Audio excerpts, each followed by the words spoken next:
Os irmãos que encontraram, digam: eu achei. Irmãos santos que vão morar no céu, assim está escrito na palavra de Deus. E vendo as multidões, teve grande compaixão delas, porque andavam cansadas e desgarradas, como ovelhas que não têm pastor. Então disse aos seus discípulos: a seara ou a ceifa realmente é grande, mas poucos são os obreiros ou poucos são os trabalhadores. Rogai, pois, ao Senhor da seara, para que envie trabalhadores para a sua colheita, ou ceifeiros para a sua seara. Amém, irmãos? Pode tomar vosso assento em nome de Jesus, que Deus lhes abençoe. Eu peço toda a sua atenção agora. Irmãos e irmãs, senhoras e senhores, eu tenho certeza que, assim como arde no coração de vocês, também ardia no coração de Cristo uma poderosa missão. E verdade é que o que ardia no coração de Cristo não ardia em vão ou à toa. Ardia porque antes ardeu no coração de Deus. E eu sei que todos aqui, como bons estudantes de EBD, conhecem que o maior missionário é aquele que envia, é aquele que entrega, é aquele que dá. E Cristo, como um bom missionário que vem à terra para salvar a humanidade, Deus é aquele que envia, e o Espírito Santo é aquele que impulsiona Cristo. Haja vista que nem o próprio leão de Judá, a raiz de Davi, o cordeiro vivo, ousou fazer o que fez sem a presença do Espírito Santo. Você lembra muito bem que no Evangelho de Mateus, capítulo 13, capítulo 4, Jesus desce ao rio Jordão, o céu se abre, o Espírito desce, e é o próprio Espírito que, após Deus confirmar que esse é o Filho amado em quem ele se comprazia, é o próprio Espírito que conduz Jesus para dentro do deserto. Tudo que Jesus fez através do impulsionamento do poder do Espírito Santo de Deus. Então Jesus era Jesus, Filho de Deus, mas nem o Filho de Deus ousou colocar o pé no campo missionário sem o poder e a chama do Espírito Santo de Deus. Pastor, está falando da boca para fora, então segura a Bíblia. Foi Jesus quem entrou certo dia em uma reunião, abriu o rolo do profeta Isaías, apontou o dedo para quem estava ouvindo e disse: a verdade é que o Espírito do Senhor está sobre mim. Não estou sozinho, para curar, para libertar, para pregar, para trazer de volta aqueles que foram e levantar quem está caído. Ele fecha o rolo do profeta Isaías, senta na cadeira dentro da sinagoga. O povo olha para ele e diz: quem esse carpinteiro pensa que é para sentar nesta cadeira? Ele continua abrindo a boca e dizendo: hoje se cumpriu esta palavra aos vossos ouvidos. Alguém vai abrir a boca e talvez num certo entendimento, e talvez não esteja isso explícito dentro da Bíblia, mas a ira da multidão e a ira deles contra Jesus é que o versículo não terminava aí. Também existia o dia da ira do Deus Todo-Poderoso, mas Jesus se sustenta, se retém, até no dia em que ele traz o amor de Deus, e esse amor de Deus no levantar daqueles que estão caídos. Jesus não continua o versículo até dizer que o dia da ira de Deus iria chegar, porque Jesus está aplicando 2 tempos dentro daquele texto. O primeiro tempo é o tempo onde ele vem exercer o seu primeiro ministério, onde ele veio carregar a cruz do Calvário, e de fato veio fazer o que vocês estão fazendo aqui agora, missões. E não pensem que só porque vocês estão sentados aqui, vocês não estão fazendo missões. Até mesmo se reunir dentro do templo é fazer missões. Ofertar é fazer missões. Direcionamento em palavra é fazer missões. Ter uma orientação é fazer missões. Enviar é fazer missões. Tudo que envolve a obra do Senhor de fato é missões. Quer ver só como é importante nós estarmos aqui? Talvez alguém até despreze as irmãzinhas que vêm com todo carinho, passa pano no banco para você sentar. Mas se elas não limpassem, vocês iriam sentar aonde para poder ofertar em missões?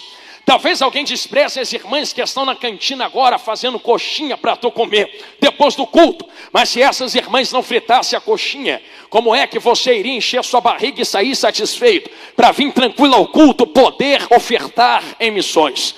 Talvez você despreze aqueles que ofertam para poder manter a luz da igreja ligada.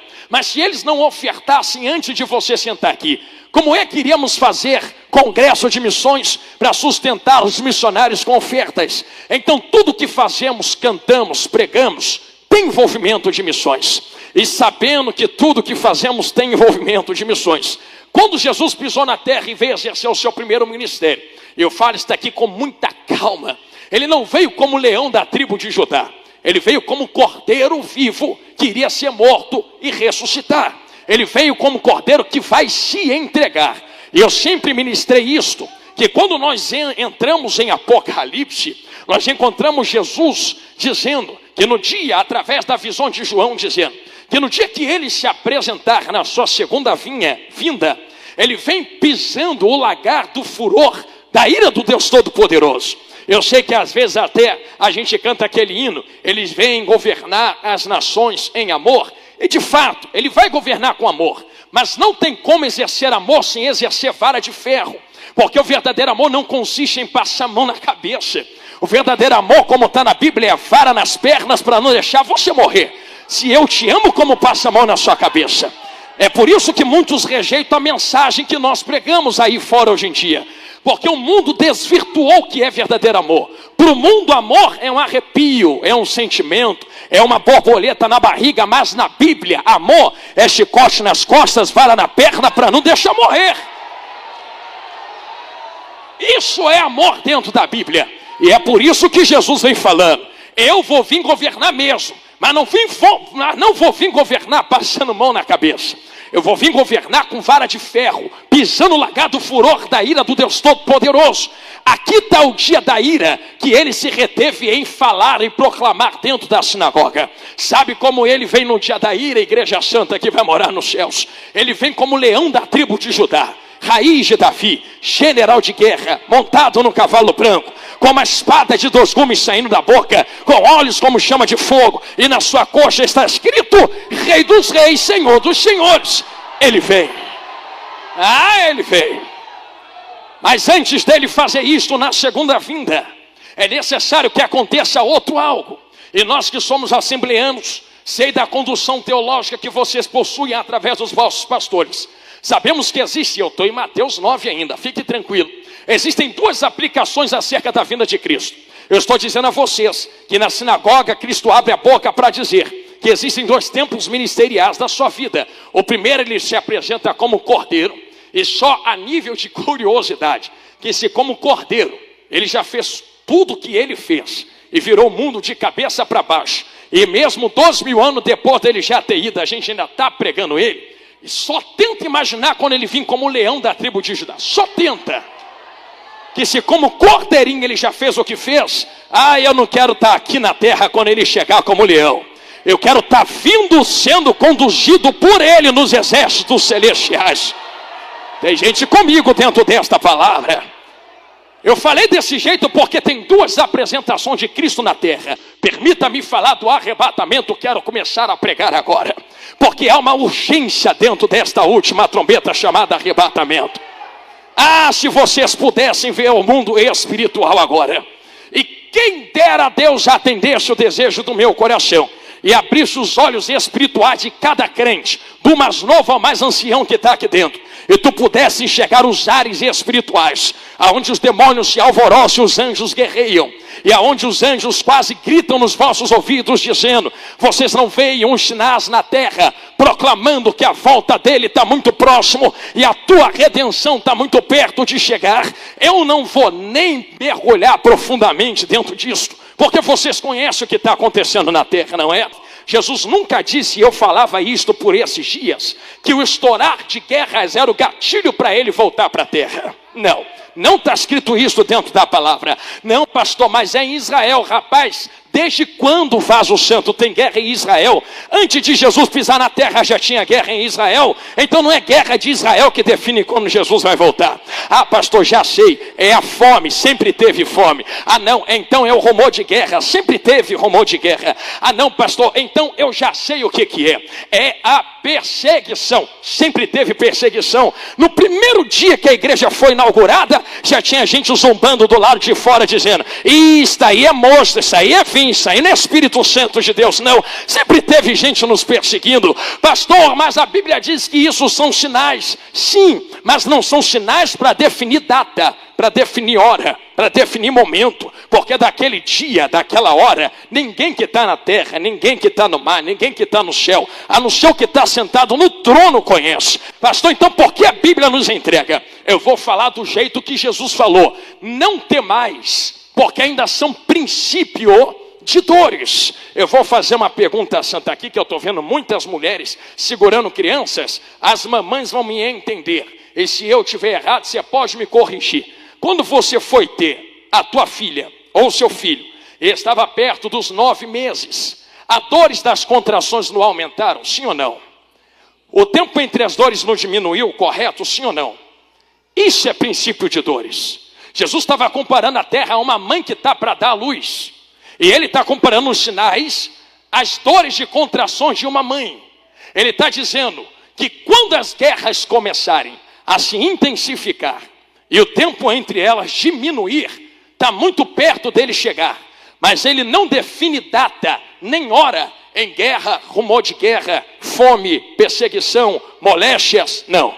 Você vem lendo Mateus 24, do verso 1 ao verso 13, vocês podem observar e vem lendo. Não tem mais, fica tranquilo, é só o começo, ainda não é o fim. Continua pregando, continua fazendo a obra, mas quando chega no 14, então, comecei. Esse evangelho será, tá ligando tudo, será pregado em testemunho de todas as nações e povos. Aí é que a trombeta está autorizada a ser tocada e o fim chega. Ei, Jesus amado, eu vou jogar a peteca da responsabilidade para vocês. Eu sei que ninguém aqui pode controlar a trombeta, mas se a Bíblia diz, não sou eu quem vou tirar. É só quando esse evangelho for pregado que a trombeta toca. Então, irmão, vamos embora acelerar aí. Estamos precisando de missionário. Não sei pregar. Quem foi que te falou que a gente prega só com microfone? Hein?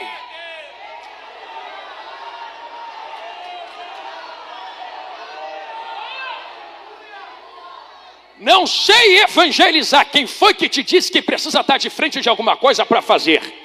Se pregar, vai doer, mas vai curar. Se pregar fosse meter mão no microfone e ficar de frente de um povo para poder falar, e Jesus foi bem claro em dizer, ide por todo mundo, pregai o evangelho a toda criatura. Se pregar fosse fazer isso aqui, os irmãos que não têm corda vocal e são mudos, como é que iriam cumprir esse princípio? Ia para o inferno então? Pregar não é meter mão no microfone. Pregar é fazer o que muitos fazem, às vezes nem abre a boca, mas alguém olha como alguém olhou para Eliseu e diz assim, é uma carta que pode ser lida. Lá vai um santo homem de Deus, lá vai uma santa mulher de Deus, lá vai um santo varão de Deus. Nem precisa abrir a boca, é só transbordar o que está na sua vida, é só transbordar o Espírito de Deus. Eu vou me arriscar a dizer que vai ter crente aqui chegando lá no dia do trono de Jesus grandão da Galileia, que trono de Deus é juízo, mas trono de Cristo é distribuição de galardão. Vai ter gente que vai chegar naquele dia e Jesus vai começar a dizer assim, ó, esse aqui se converteu por causa de ti, aquela ali entrou por causa de você, aquela multidão ali entrou porque você também ficou de pé. Tu vai dizer, quando foi que eu preguei para eles? Se eu nunca abri a boca para pregar, nunca entreguei um folheto, sabe o que Jesus vai falar? Não precisou abrir a boca, tu só passou, tive fome, me deu de comer, tive sede, me deu de beber, tive nu, você me vestiu, tu fez a minha obra, pensou que era só abrir a boca para gritar? Eu vou usar as palavras da minha amiga Ana Clara, avivamento não é subir tocando tambores e barulhos, é descer com lágrimas nos olhos, carregando a cruz, dizendo, me ajuda a cumprir o seu ID, Jesus. É que eu estou sentindo ele aqui. Isto é fazer a obra de Deus. Quem ainda me ouve, diga glória a Deus. Lembre que estamos num filme e ainda estamos no começo. Daqui a pouco a ação começa, mas eu preciso colocar isto diante de vós. Existe uma urgência. O arrebatamento pode acontecer a qualquer momento. Eu digo que pode acontecer a qualquer momento, porque embora não saibamos se o verdadeiro evangelho foi ou não pregado em toda a terra, hoje temos o advento da tecnologia. Meu Deus, você coloca um vídeo na internet e talvez você diga, pregador, mas eu não tenho seguidores. É primeiro que ministério não é ter seguidores. E eu posso falar, ministério começa lá dentro de casa com a porta trancada, tratando bem a família e consagrando a vida ao Senhor no secreto. Isso aí é ministério. Isso aqui é só reflexão do que já acontece no oculto e no escondido. A gente só transborda aqui o que já faz aonde ninguém vê. Então ministério não é ter muito seguidor, nome, não. E eu posso falar, a minha rede social não é ministério. É uma ferramenta que faz uma extensão daquilo que já existe. Pregador, mas quando eu boto um vídeo só alcança 10 pessoas.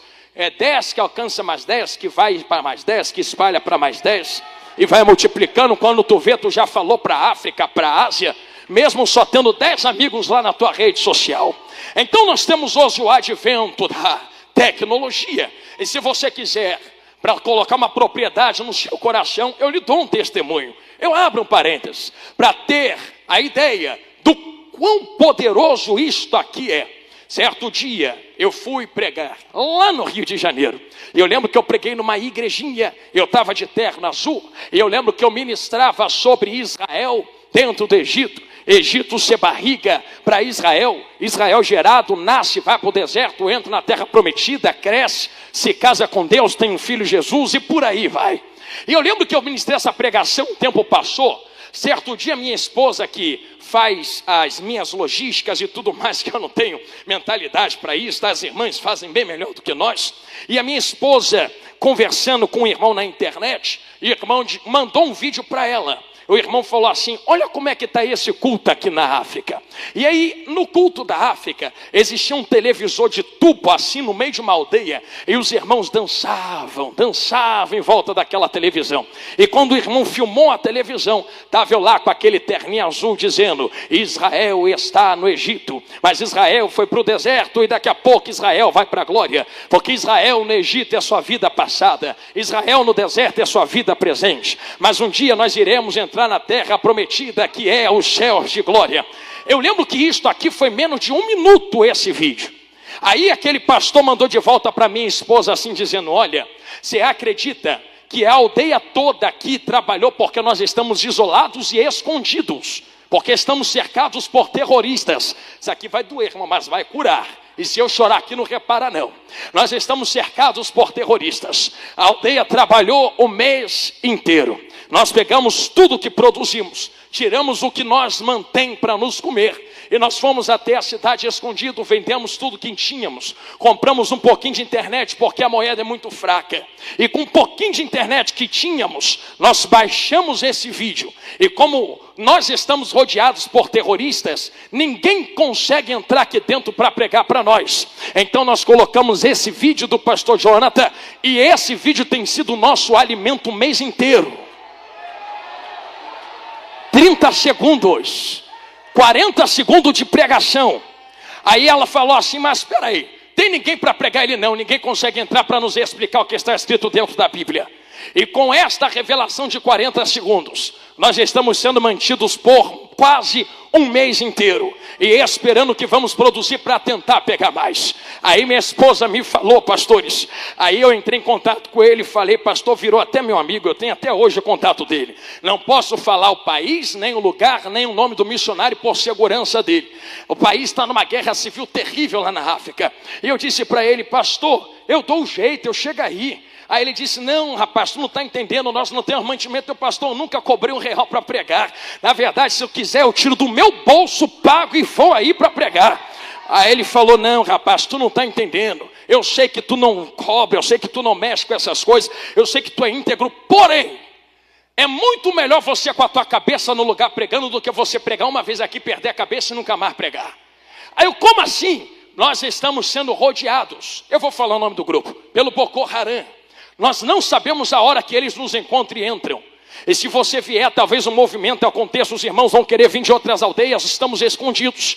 Eles vão nos encontrar, e se encontrar, eu não sei se é hoje, não sei se é amanhã, não sei se é semana que vem, eu sei que te choca, mas lá vai. Mas se eles entrarem, pastor, eles vão pegar as menininhas pequenininhas, essas princesinhas de Deus, e vão levar para quando crescer serem escravas, vocês sabem do quê? Vão pegar as mulheres, as varoas, e vai ser 20 em cima das mulheres, porque as mulheres para eles, cristãs, não vale nada. É só um pedaço de carne para satisfação até morrer. Os varões, eles vão fuzilar e cortar a cabeça, pastor Osmar, para não reagirem contra eles. E os meninos pequenininhos vão levar para serem soldados, treinados, ter a cabeça finalizada, uma nova mentalidade, para matar outros cristãos. Aí eles falou naquele áudio: pastor, eu não sei até quando eu vou viver. Eu não sei se eu morro hoje, e amanhã ou semana que vem. É por isso que quando a gente cultua com tudo que pode e tudo que tem. Porque Jesus não volta, pastor, só no toque da última trombeta. Jesus pode voltar quando a minha cabeça rolar no chão e eu me encontrar com Ele na glória. Mas eu trago um recado desse missionário lá na África, que ainda está vivo e é meu amigo, pastor. Mas avisa para a igreja brasileira, que se for hoje, se for amanhã, semana que vem ou mês que vem, nós não vamos largar Jesus.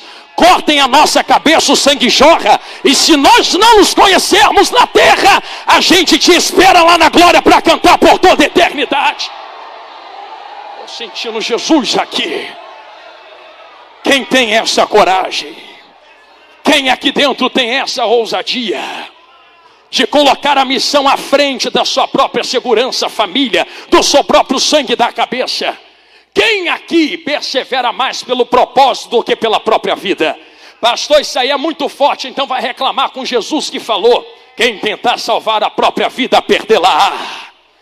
Quem perder a vida por amor de mim e da minha missão, no português claro, esse encontrará a própria vida. Em outras palavras, meu filho, se for para perder tudo na terra, perde na terra. O importante é que teu nome está escrito no livro da vida. Está lá. Mas não recua da obra que Deus colocou nas suas mãos. Eu pregava esses dias na igreja que meu pai dirige lá no Rio de Janeiro. E sabe o que eu falava para nós seguirmos no texto? Eu dizia: na terra não tem descanso. Quer descanso, entra na caixa de madeira e vai para a glória, porque descanso é só lá. Na terra é renovo. Os que esperam no Senhor renovarão as suas forças. Não descansarão, renovarão. E andarão e subirão como asas de águia, terão visões de águia, irão aonde ninguém vai, colocarão as mãos aonde ninguém pode colocar, serão como jovens, correrão e não se cansarão, andarão e não se fatigarão. Eu posso abrir um parênteses porque o Espírito Santo me ordena. Eu não sei quem quer receber esta palavra profética, mas esta noite Deus marcou esse encontro nesse congresso missionário. Não foi para te dar descanso da luta, porque vai ter luta até o fim da vida. É para renovar as tuas forças. Tu está proibida de parar no meio da obra do Senhor. Está proibida. É daqui até a glória. Varão de mistério, eu conheço que as tuas forças são poucas, mas quando nós olhamos para dentro da Bíblia, vou entrar onde Jesus mandou de cabeça. Estou sentindo ele aqui, hein? Nós conseguimos compreender que existe uma urgência naquilo que Deus colocou na mão da igreja. Você consegue entender que Deus não falou: anjos desçam lá e preguem? Você consegue entender que Deus não falou: céus desçam e preguem? Você consegue entender que Deus moveu os céus para capacitar a igreja na descida do Espírito em Atos 2? Eu digo sempre que esta palavra aqui é poderosa, mas se essa palavra é uma pedra, tem que ter Davi para gerar uma funda. Eu vou falar de novo, gostei do meu Deus. O que não falta não é a palavra, o que falta é Davi para gerar fundas, para lançar o que já está nas nossas mãos. Tem uma urgência. Existe um clamor dos céus à terra, dizendo: prepara a igreja o caminho do teu Senhor, porque há de chegar o dia em que o Senhor vai tocar esta trombeta e vir à terra buscar a noiva. E se o teu dia é hoje, Jesus, vou falar o que Jesus falou: trabalhou tanto para encher o celeiro, mas como te encontra a tua alma diante dele? E aquilo que ele colocou nas tuas mãos, não vou nem entrar em enterrar talento, senão a gente fica aqui até amanhã. Mas permita-me ir de maneira clara ao que o Espírito está nos conduzindo. A urgência contida em Mateus 24 acerca do arrebatamento. Existe também E eu posso dizer isso aqui com muita segurança, existe uma preocupação de Jesus em Mateus 24. Porque quando ele diz pregarão o evangelho será pregado em testemunho de todas as nações. Eu queria que os irmãos compreendessem isso. Eu vou falar isso aqui com muita calma e quase com a voz baixinha. Você consegue entender que ele já tinha aplicado o entendimento de falsos mestres e falsos profetas? Mas quando ele diz que esse evangelho será pregado, nós conseguimos compreender que o importante não é pregar, é o que se prega. Não é falar, é o que se fala. Não é cantar, é o que se canta. Não é fazer, é o que se faz. Não é ter, é o que se tem. Porque tem gente gritando, tem muita gente falando, tem gente indo, viajando, mas está falando o quê? Porque a Bíblia não diz que Jesus volta e a trombeta toca quando missionários forem enviados. A Bíblia diz quando o evangelho for pregado, em detrimento de quem é enviado. Então existem muitos que pregam, mas se encaixam na alegoria de falsos profetas e na colocação de falsos mestres. Quem são esses, pastor? Precisa abrir um parênteses para entrar de cabeça em Mateus 9. Todos aqueles que usam a santa palavra e desvirtuam o seu entendimento, princípios e propósito para obter benefício próprio, são falsos profetas e são falsos mestres. Pastor, me explica melhor isto. Quando Satanás caiu da presença de Deus, ele não caiu lutando contra Deus com arma, faca, revólver, canhão. Tu sabe como o diabo caiu? O entendimento de Isaías e Ezequiel nos aplica a entender: nos teus negócios te corrompeste. Eu poderia ficar 1 hora falando ocasião, do porquê, o que se passou na mente, tem dentro da Bíblia, mas só me deixe dizer que não dá para arrancar 1/3 do céu falando uma mentira. Então ele pega a mentira e camufla com uma verdade. Vou falar de novo. Porque se anjos que estão vendo Deus cara a cara caem, imagina uma geração que nunca pegou numa Bíblia para ler. Negócio é sério, Jesus me ajuda. Como é que ele derrubou anjos, pastor? Repito, teologicamente poderia ficar 1 hora explicando, mas deixa eu resumir. Era como se ele chegasse nos anjos e dissesse: é muito poder na vida de um só. É muito poder na mão desse Deus. Nós também merecemos. Nós também podemos. Nós também conseguimos. Vamos inaugurar nossa placa, o nosso reino. Cola comigo que eu faço vocês cabeça. 1/3 do céu caiu na lábia do diabo. Diabo nunca lutou contra Deus com armas. Eu vou falar escancarado. Já pensou o diabo chegando diante de Deus? Vem lutar comigo no quê? Na força e no poder. Então toma, acabou. Não é poder. Diabo só está tentando provar que Deus não tem caráter para carregar o que carrega. E como é que prova isso, pastor? Diabo não pode perverter nem corromper isso aqui. Não pode.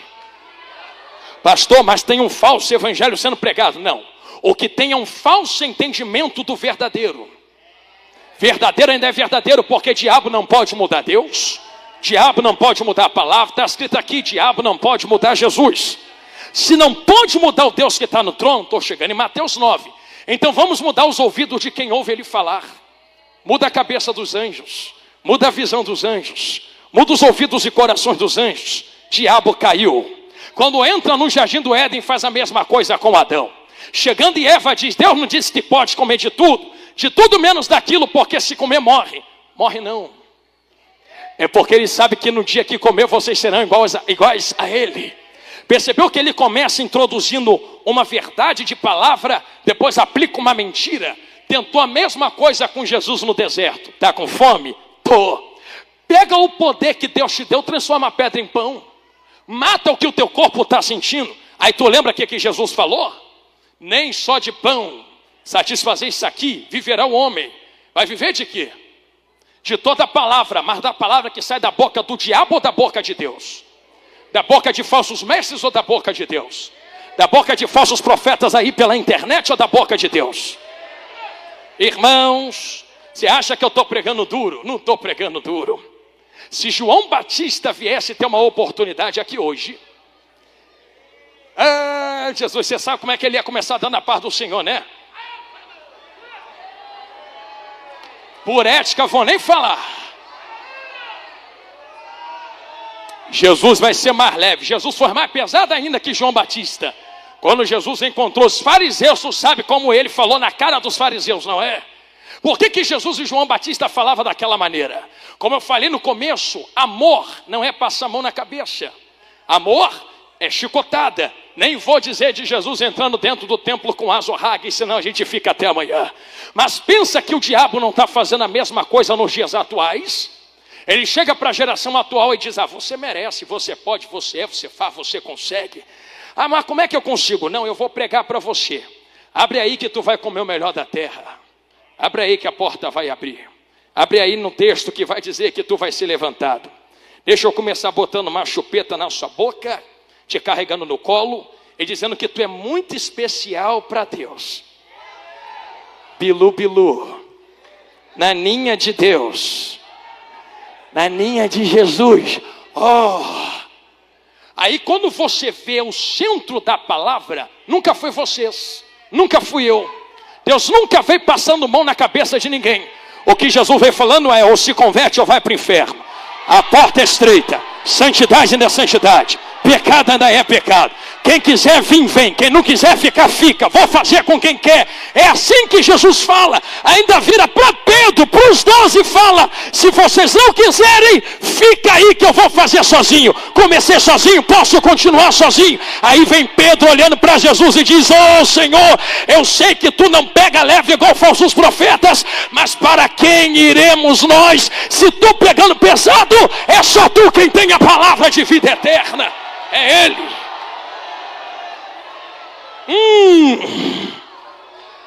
Eu não sei vocês, mas eu já estou por aqui de bilu-bilu na internet. Eu não sei a Santa Igreja, mas eu já estou por aqui de chupetinha na boca, tratando a igreja como neném. Aqui não tem neném, aqui tem gente convertida, sarada, curada, levantada no Espírito para poder fazer missões. Eu sou o primeiro que concordo com isso. Cadê o segundo que está comigo? Essa palavra, olha lá, sinto Deus aqui. Existem duas gerações. A primeira geração é a que leva o falso entendimento do Evangelho. Se não posso mudar Jesus, vou mudar o entendimento da igreja que ouve, dos povos que ouvem, do mundo que ouve. Quer ver só como isso aqui é sério? Estou olhando para o relógio, não se preocupe. Percebeu que hoje em dia tem muita igreja que é amada pelo mundo? Que os artistas se sentem tão bem. Meu Deus, e tu vai pegar a vida da pessoa. A pessoa está enrolada no pecado, mas não é transformada, nem muda, nem larga. Eu vi um vídeo esses dias que eu fiquei abismado. E uns jovens na bebedeira, cheirando, dançando, fazendo e acontecendo, pararam tudo e falaram assim, agora vamos cantar ao nosso Senhor. Alvo mais que a neve. Falei, Jesus, o negócio está tão esquisito, que começaram a misturar o culto a Baal com o culto a Deus lá fora. Porque quem é que bota um chicote e uma vara nas costas desse povo para se converter? Como só tem bilu-bilu lá fora, ninguém se converte e acha que está tudo bem. Igrejas que são amadas. Aí vem Jesus falando, sabe o que de vocês? O mundo não vai amar vocês. Vocês serão odiados pelo mundo. A verdadeira igreja não é amada no trabalho, não é amada na escola, não é amada na rua. Irmão, se eu fosse falar de perseguição que eu já tomei, ficava até amanhã. Mas cada passo que dá é uma pedrada que chega. E glória a Deus por isso. Eu nunca vi ninguém tacar pedra em árvore que não dá fruto se o diabo está se levantando contra você. Eu daria, era um glória gostoso para Jesus aqui dentro esta noite. Duas gerações. A geração que prega o falso lá fora. E a geração que carrega e prega o verdadeiro aqui dentro. Entrei em Mateus 9. Em Mateus 9, no verso de número 30, e a qual nós lemos, 36, nós vemos que Jesus observa as multidões. E Jesus estava sendo muito categórico em sua missão, a levantar um novo entendimento das Sagradas Escrituras. Eu não vou ter tempo para dizer mais. Jesus nunca foi contra o sistema em si dos judeus. Jesus era contra a perda da essência dentro do sistema. Ele não veio quebrando lei, ele veio cumprindo as leis do sistema. Ele ia para a sinagoga, congregava, dava oferta, Ele fazia o que tinha que fazer. Ele nunca veio dizendo, quebra tudo, derruba tudo, arranca todo mundo da cadeira. Não. Esse povo que se levanta na igreja dizendo, arranca todo mundo, nada presta, isso não é de Deus. Deus não veio derrubar nada. Deus veio resgatar a essência dentro daquilo que ele instituiu em Atos 2. Deixa isso aqui para outro dia. Jesus amado. Que se for falar de desigrejar daqui, a gente vai fundo dentro disto. Mas tem que congregar e estar debaixo de uma autoridade santa instituída por Deus na terra. A igreja sou eu, é nada, tu é membro. Membro só é corpo quando liga em outro membro. Eu já vi corpo sem mão, nunca vi mão sem corpo. Já vi corpo sem pé, nunca vi pé sem corpo. Já vi igreja sem você, nunca vi. Irmão, você é membro sem uma igreja. Precisamos estar conectados, debaixo de uma autoridade, liderança em comunhão, para poder ser igreja. Isto aqui é uma igreja. Isto aqui é membrasia. Isto aqui, obrigado, princesinha de Deus. Deus lhe abençoe, amém. Olha que coisa linda, irmãos. Missionariazinha de Deus. Isto aqui é uma igreja.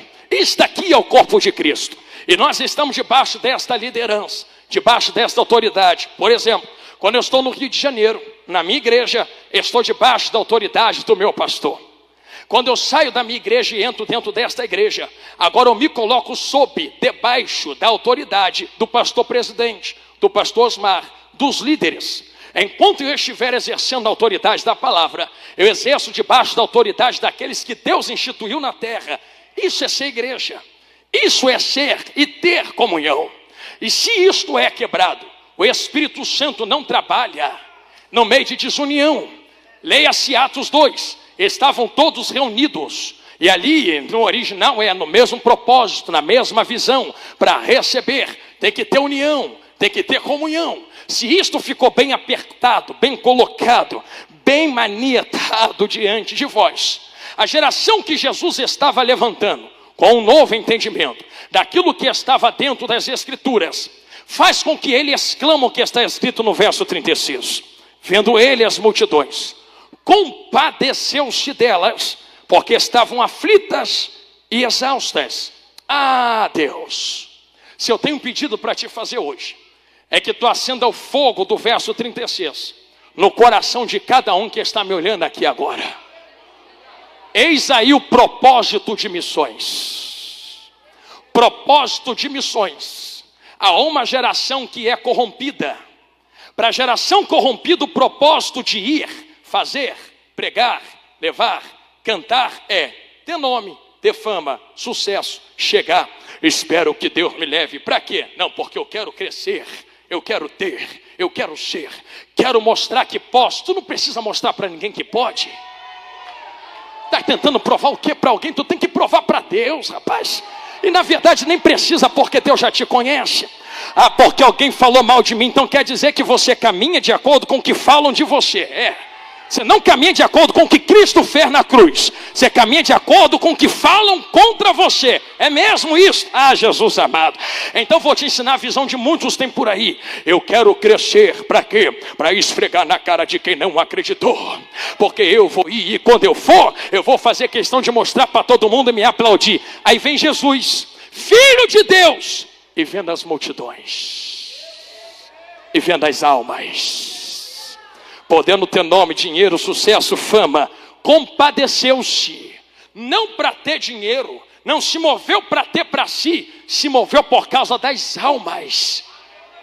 Jesus amado, vira para quem estava acompanhando. Ele entra no verso 37 e começa, se dirigiu aos seus discípulos e disse: a seara na verdade é grande, mas os trabalhadores são poucos. Rogai, pois, ao Senhor da seara que envie trabalhadores para a sua seara. A Bíblia está se fechando.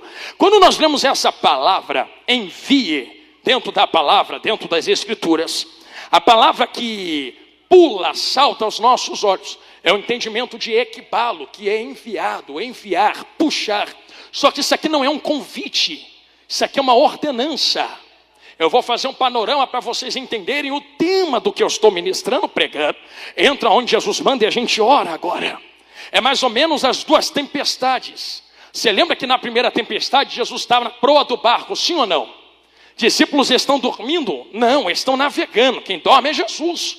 Mas quando a tempestade aperta, clama Jesus. Jesus acalma. E quando Jesus acalma o vento, repreende o vento, alguém olha para Jesus e diz assim: quem é esse que até vento e mar lhe obedecem? Na segunda vez, Jesus chega andando sobre as águas para se apresentar. Olha o panorama.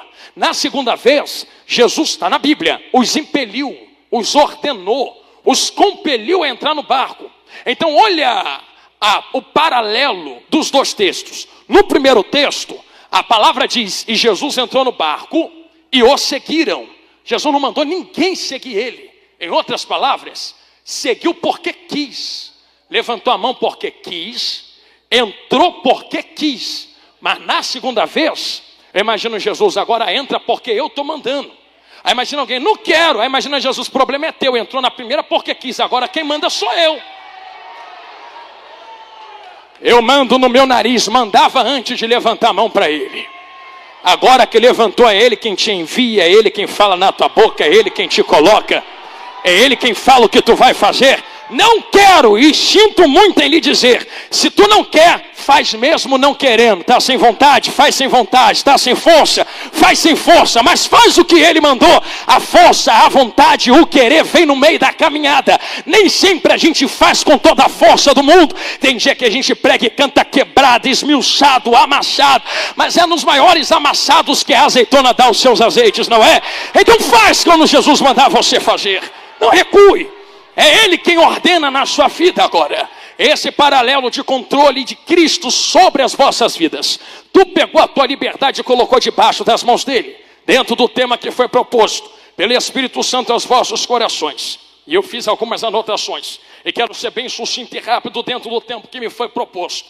Dentro disto, Jesus os ordena esta noite a entender o que eu estou pregando, e os convoca e os convida a absorver e colocar na tábua dos vossos corações. Escolha tu tinha antes de levantar a mão para ele. Escolha você tinha antes de vir para ele. Escolha você tinha antes de aceitá-lo como Salvador. Agora que aceitou, vai ter que fazer missões. Ei. E como eu já falei no começo, que nem sempre missões é pegar a mão no microfone, eu falava e dava uma entrevista um pouco antes com os irmãos. E dizia que, assim como uma flecha arrancada de uma aljava e lançada no arco do valente, missões também tem 3 fases. A primeira fase, as flechas que estão guardadas na aljava. A segunda fase, a mão que tira e lança. Eu vou colocar 4. A terceira fase, o arco que lança. E a quarta, a flecha que vai. Primeiro, tem que ter uma aljava para guardar as flechas. Está aqui é a aljava. As flechas estão aqui dentro guardadas. Segundo, tem que ter uma mão que arranca essa aljava. A mão puxa. Quero você, vai você, vai você, você ali, você lá, você faz isso, você vai, você prega, você canta. Tem a mão que puxa. Tem o arco que dá o impulso. Qual é o arco que dá o impulso, pastor? Eu vi o pastor Osmar junto com os pastores usando o arco. Quem tem traz, quem pode entrega. Olha o impulso. Como é que tu manda alguém para fazer algo se você não dá o impulso para a flecha poder ir? Tem que ter alguém com impulso. Então não fale mal quando dinheiro e ofertas forem direcionados a missões. Eu ministrava certo dia, e todo mundo aqui talvez conheça. Eu ministrava que o problema do dinheiro é corromper corações daqueles que manejam. E dizia que a queda do diabo foi negociar aquilo que não era dele. Falsos profetas são esses aqui. Não é aquele que acerta a profecia. É Balaão que vende o dom de profecia para falar contra Israel. Esses são falsos profetas. Então por que fulano é falso, mas acerta tudo? Acerta tudo, mas ainda é falso porque está vendendo o próprio dom para enriquecer. Eu estou falando de internet. Aqui eu sei que vocês são crentes. E se você entender que todo o dinheiro manejado como um arco para enviar flechas, o arco puxa, mas quando a flecha sai do arco, eu quero ver quando a flecha estiver voando no alto, se é a flecha que escolhe para onde vai.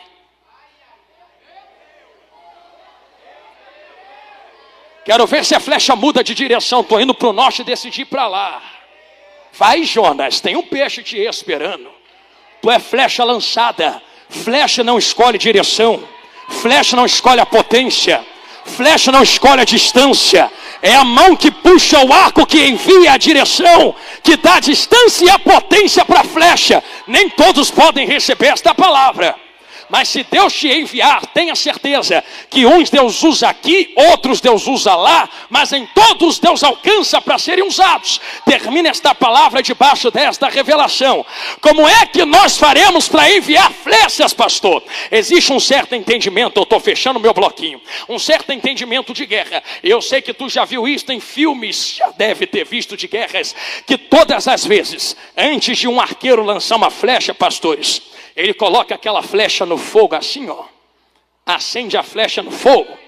Aí ele estica bem e fala, não, flecha apagada é muito pouco. Vamos incendiar essas flechas para eles, irei e solta.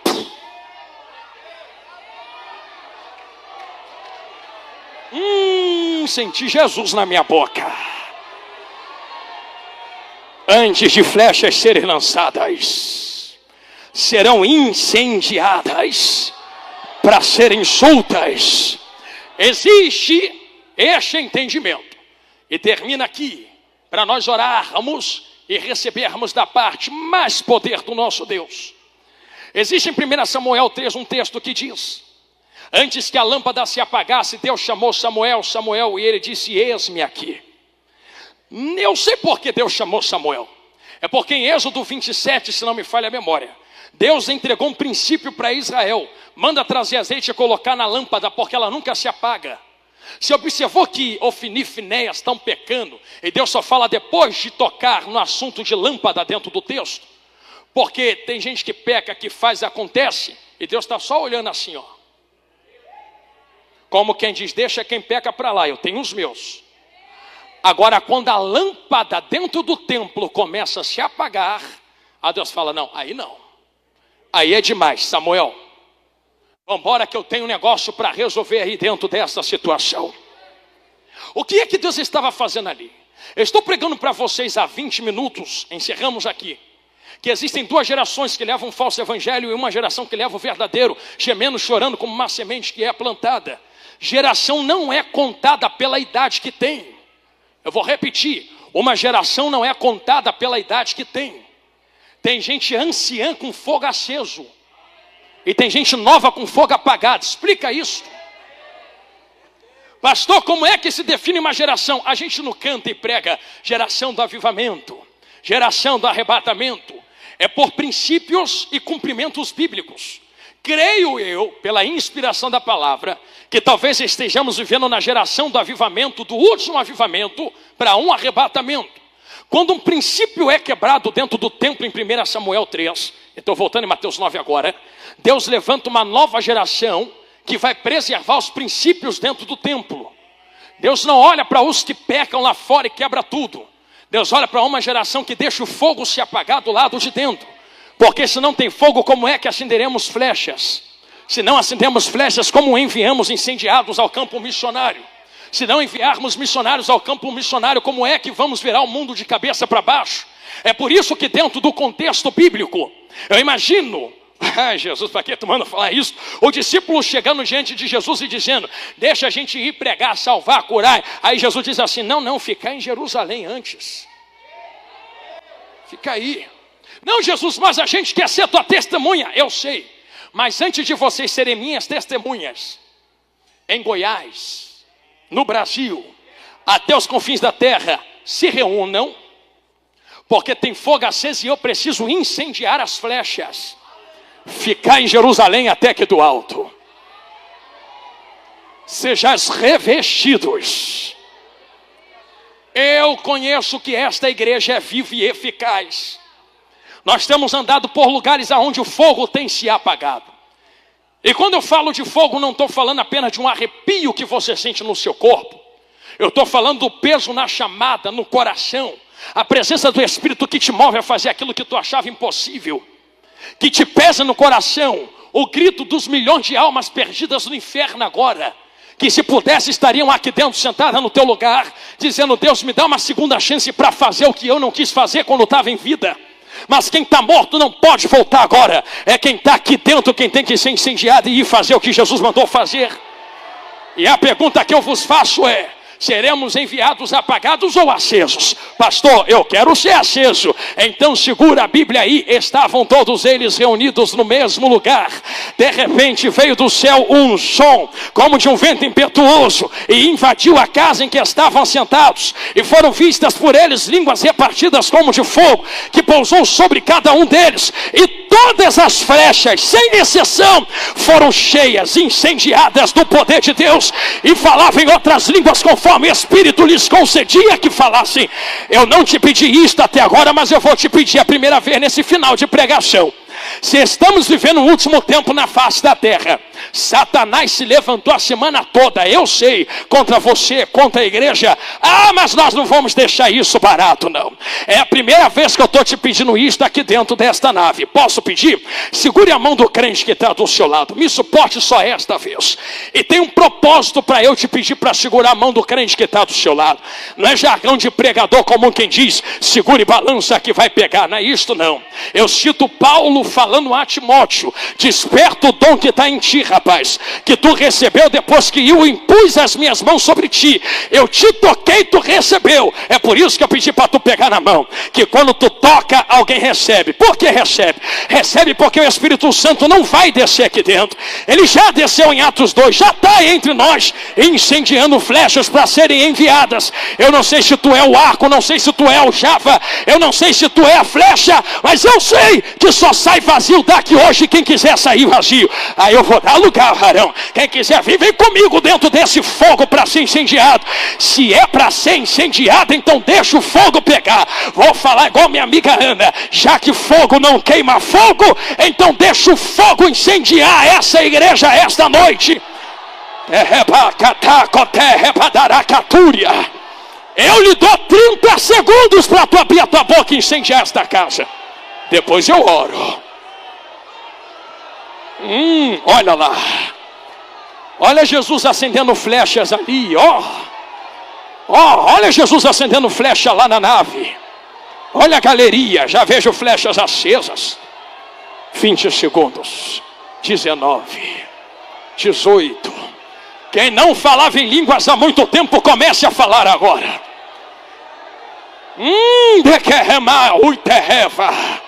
Quem não sentia mais esse fogo, comece a ser incendiado de novo. É fogo da palavra. É fogo da palavra.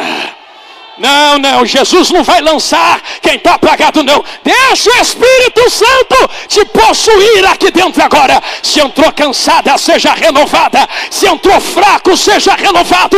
Vai sair valentes daqui hoje. Se levantem leões em nome de Jesus. Deixa Jesus te renovar aqui dentro agora. Agora. Que presença gostosa tomou a casa. Tem um terremoto de glória acontecendo nesse momento no mundo espiritual. Uma coluna de fogo já invadiu o recinto. Tem brasas vivas esparramadas entre nós. Já devolvo o microfone a quem é de direita agora. Mas se é de repente que acontece. Meu Deus, a gente estava em silêncio até um minuto atrás. Mas é de repente, veio do céu um som. Olha o de repente de Deus.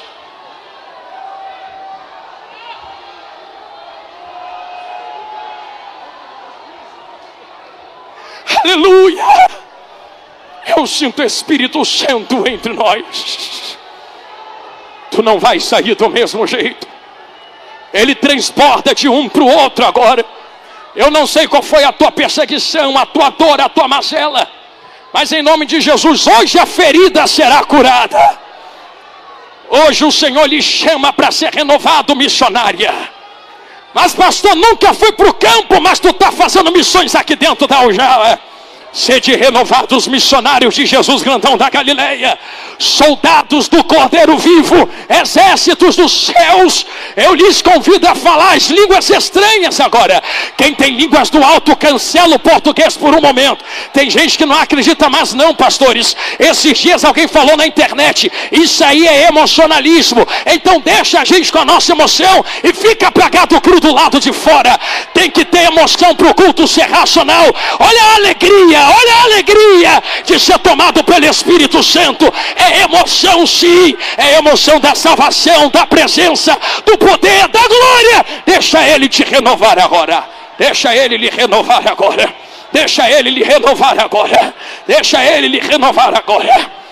Eu vou cantar em línguas. Quem quiser cantar em línguas comigo, canta. Mistério renentre que terra paia. Toqueia rabadará catacote relebadara su. Ementria rataua reteia. O fogo não está apagado. O fogo está aceso. É a flecha quem tem que entrar no fogo. Entra no fogo. Entra no fogo. Entra no fogo. Entra no fogo.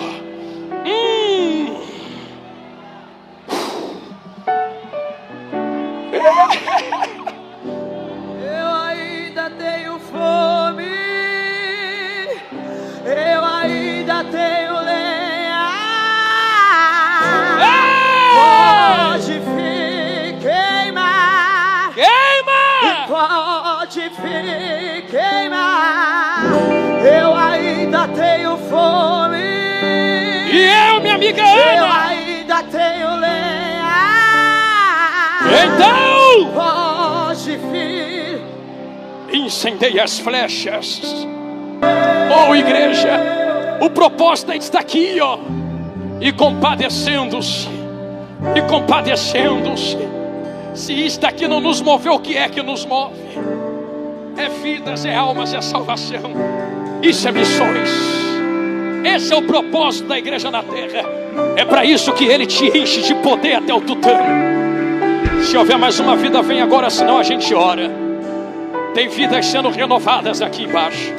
E eu peço a quem ficou na galeria e na nave da igreja, ainda em tempo, estique as mãos aqui para frente agora.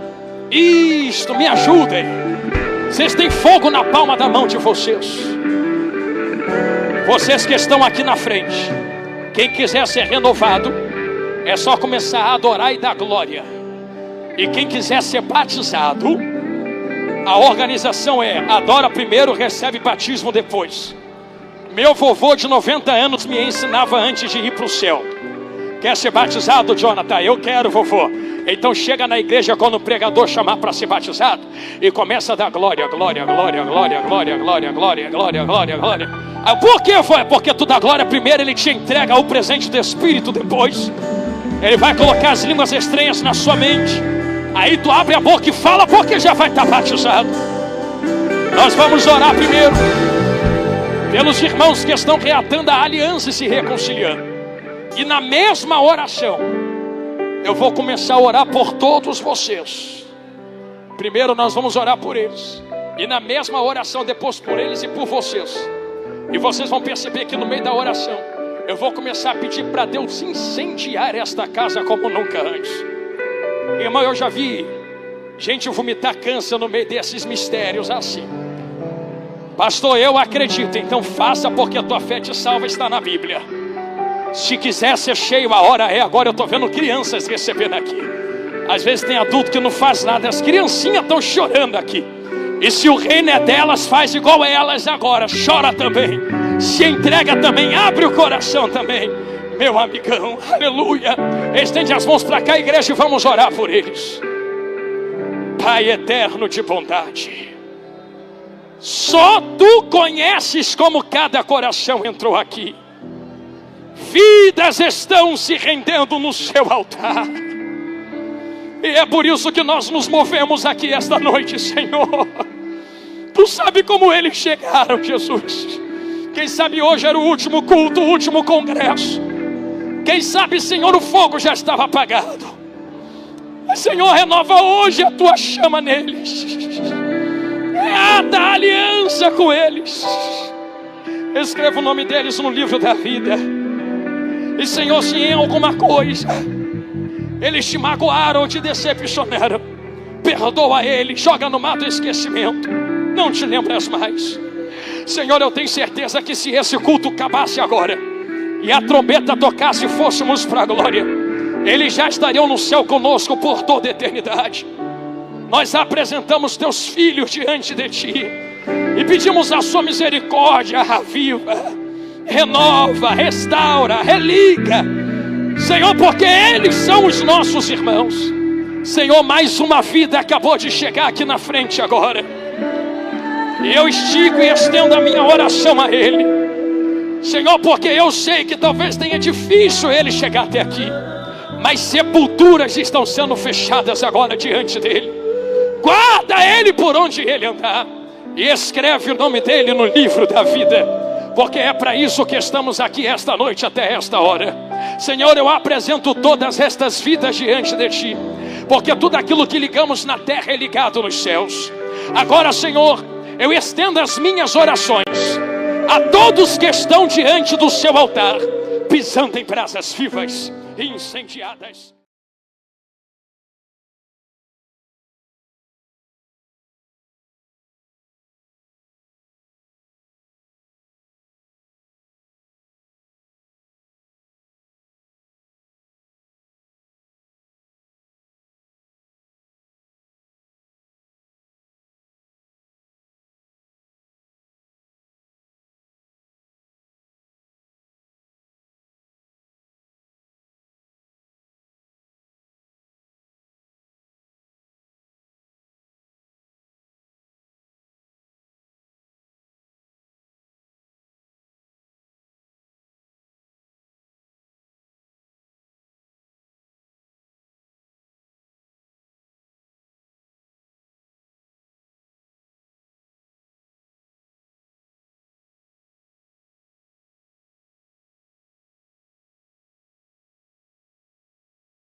onde a traça e a ferrugem não destroem, e onde os ladrões não arrombam nem furtam.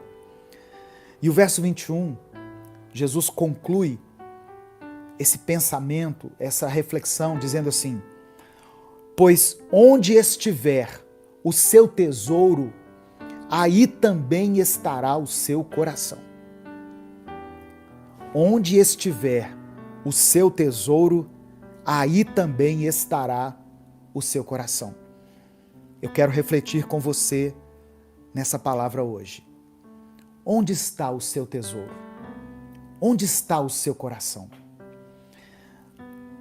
Essa é uma mensagem muito importante e eu gostaria muito que ela alcançasse milhares de pessoas. Por isso, eu quero que você me ajude a fazer com que essa mensagem alcance muitas vidas. Como que você pode fazer isso? Dê o seu like no vídeo. O seu like faz com que essa mensagem seja impulsionada de maneira natural, de maneira orgânica. E ela alcança muitas vidas, porque o YouTube recomenda essa mensagem para outras pessoas. Se inscreva no canal se você ainda não for inscrito e ative o sininho das notificações. São coisas muito simples e coisas que não lhe custam nada.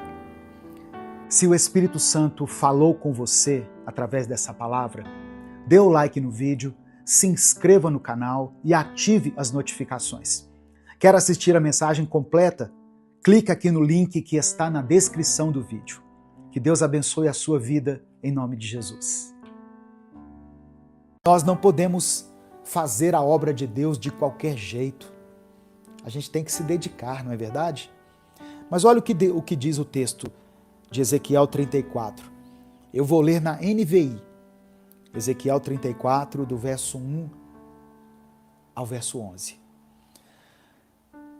Veio a mim esta palavra do Senhor. Filho do homem, profetize contra os pastores de Israel. Repare aqui na palavra contra. Profetize contra os pastores de Israel. A gente tem a mania de achar que a profecia é só coisa boa, não é?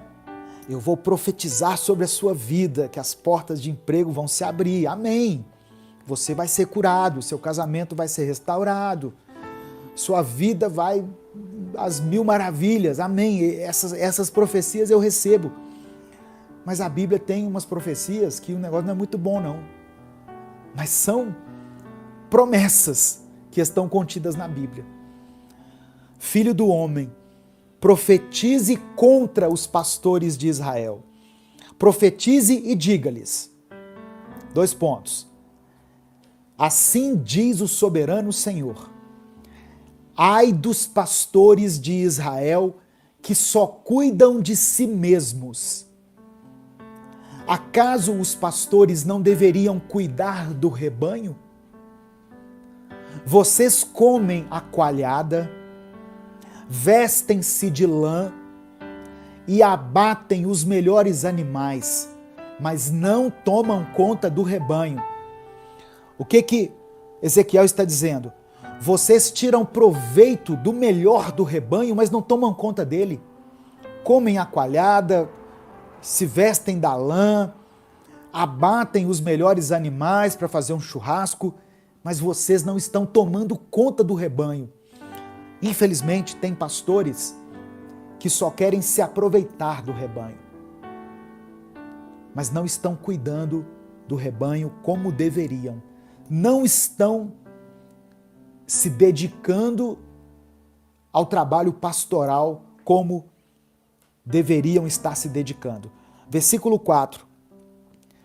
Vocês não fortaleceram a fraca, a ovelha fraca, nem curaram a doente, nem enfaixaram a ferida.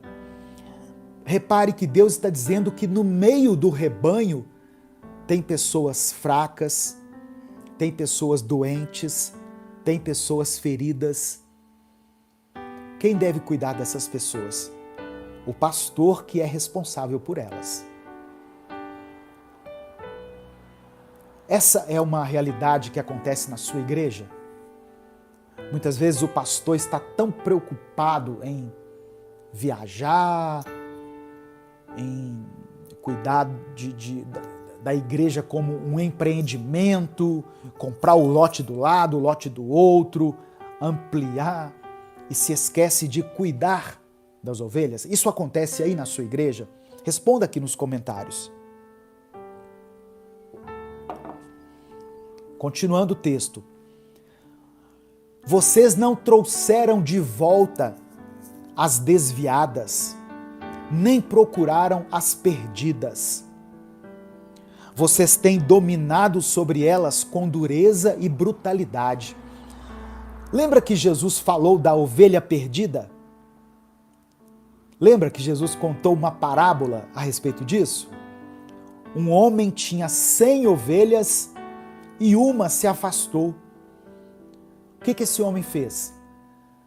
Deixou as 99, colocou as 99 ali bem guardadas em um lugar e foi atrás daquela que havia se perdido. Esse é o papel do pastor. Mas se for olhar hoje em dia, o que os pastores estão fazendo? A ovelha se desviou. É Deus peneirando o povo. Se está desviado é porque não quer se submeter ao que nós estamos pregando aqui, é porque é insubmisso, é porque é rebelde. É isso que a gente tem visto. Só que o bom pastor, além de dar a vida pelas ovelhas, ele vai atrás da ovelha perdida. Ele deixa as 99 e vai atrás daquela que se perdeu. Versículo 5. Por isso elas estão dispersas. Por isso as ovelhas estão dispersas. Porque não há pastor algum. E quando foram dispersas, elas se tornaram comida de todos os animais selvagens. A ovelha se desvia, sai do caminho, o pastor não cumpre o seu papel de resgatar a ovelha perdida, ele só quer se aproveitar da ovelha e aí ela se torna uma presa fácil para o inimigo. E aqui a gente pode associar isso ao inimigo das nossas almas.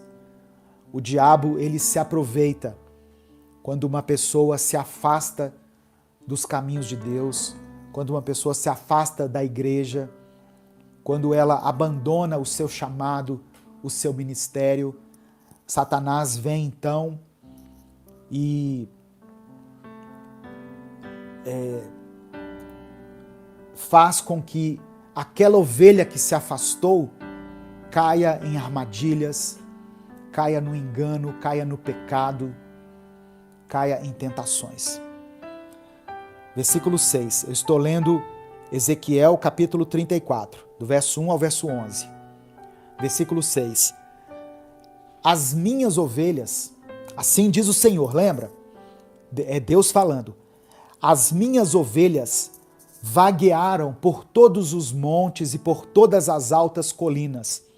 Elas foram dispersas por toda a terra, e ninguém se preocupou com elas, nem as procurou. Por isso, pastores, ouçam a palavra do Senhor. Juro pela minha vida, palavra do soberano Senhor, que visto que o meu rebanho ficou sem pastor, foi saqueado e se tornou comida de todos os animais selvagens, e uma vez que os meus pastores não se preocuparam com o meu rebanho, mas cuidaram de si mesmos, em vez de cuidarem do rebanho, ouçam a palavra do Senhor, ó pastores. Assim diz o soberano Senhor: estou contra os pastores e os considerarei responsáveis pelo meu rebanho. Ou seja, o sangue desses que se perderam e que não foram socorridos, o sangue dessas pessoas está nas mãos dos pastores. Eu lhes tirarei a função de apacentar o rebanho, para que os pastores não mais se alimentem a si mesmos. Livrarei o meu rebanho da boca deles, e ele não lhes servirá mais de comida. Porque assim diz o soberano Senhor: eu mesmo buscarei as minhas ovelhas e delas cuidarei. O que Deus está dizendo aqui? Eu coloquei pessoas responsáveis por cuidar das minhas ovelhas.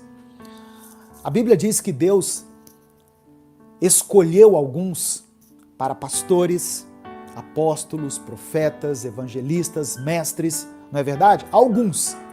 Então, algumas pessoas foram incumbidas dessa missão.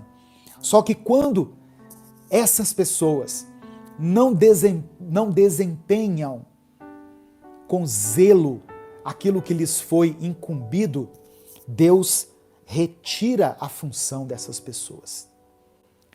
E Deus promete que Ele mesmo buscará as ovelhas e cuidará delas. As ovelhas não vão ficar sem cuidado, mas o pastor vai perder o cargo, o pastor vai perder a função, o pastor vai perder a unção. É isso que a palavra está dizendo. Amém?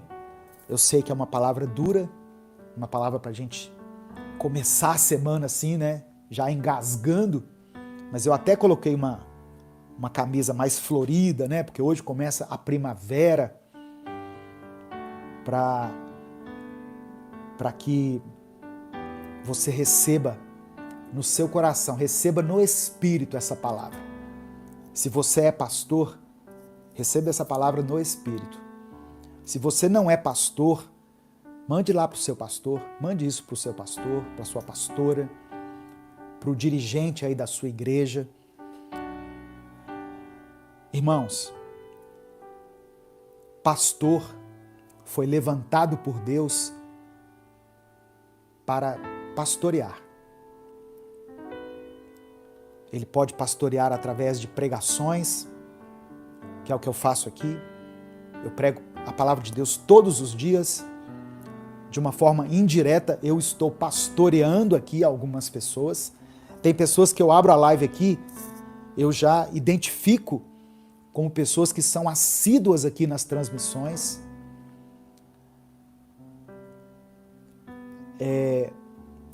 Tem pastores que Deus colocou em um templo, em uma denominação, em igrejas específicas. O que esse pastor tem que fazer?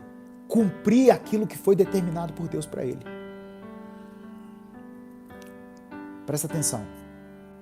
Eu não sou a favor de que pastores sejam candidatos. Eu não concordo com isso. Deus não chamou o pastor para ser candidato. Deus chamou o pastor para pastorear. Ah, mas ele tem ele tem uma entrada na política, ele é um bom administrador, é um bom gestor. Amém. Então deixe de lado a função de pastor, abra mão dela, diga: eu não sou mais pastor, eu agora sou um gestor público. E faça isso. Porque o que eu vejo, na maioria dos casos, é a pessoa usando a credibilidade que foi dada a ela como pastor e se aproveitando disso para se eleger, ou para eleger outros candidatos. Eu não concordo com a igreja que leva o candidato lá na frente. A igreja não pede assim diretamente o voto por candidato, mas leva o cara lá na frente e fala assim: nós vamos orar por ele, ele é um homem de Deus, ele é um homem de família, nós vamos orar por ele. O que a igreja está dizendo? Vote nesse cara aqui. Eu não concordo. Eu não concordo. A Nádia Nunes colocou assim: estou assistindo pela TV, pastor. Eu gosto desse seu posicionamento com relação à política. Pastor é para pastorear. Pastor não é para cantar, pastor não é para representar, pastor não é para pastor é para pastorear. E como que pastoreia? Pregando a palavra, aconselhando, ensinando. Olha o que Jesus estava fazendo, irmãos. Deixa eu voltar aqui lá no texto. Deixa eu voltar no primeiro texto que eu li. Mateus capítulo 9, versículo 35. Jesus, o bom pastor, ia passando por todas as cidades. Jesus tinha uma igreja? Não. Ele ia passando por todas as cidades e povoados, ensinando, pregando as boas novas do reino, curando as enfermidades e as doenças. Ele tinha compaixão das pessoas. Ele via a necessidade das pessoas. Quando Jesus viu que a multidão estava faminta, ele tratou de alimentá-las. Ele multiplicou os pães e peixes e alimentou a multidão. Eu sei que muitas pessoas talvez não vão concordar, vão dizer, pastor, mas é importante que na política nós tenhamos homens de Deus, mulheres de Deus. Amém. Eu não estou dizendo que um homem e uma mulher de Deus não possam ocupar cargos públicos. Mas tira esse título então de pastor, abra mão dele. Porque se Deus chamou você para administrar, então não é para pastorear. Se o Espírito Santo falou com você através dessa palavra, dê o like no vídeo, se inscreva no canal e ative as notificações. Quer assistir a mensagem completa? Clica aqui no link que está na descrição do vídeo. Que Deus abençoe a sua vida em nome de Jesus.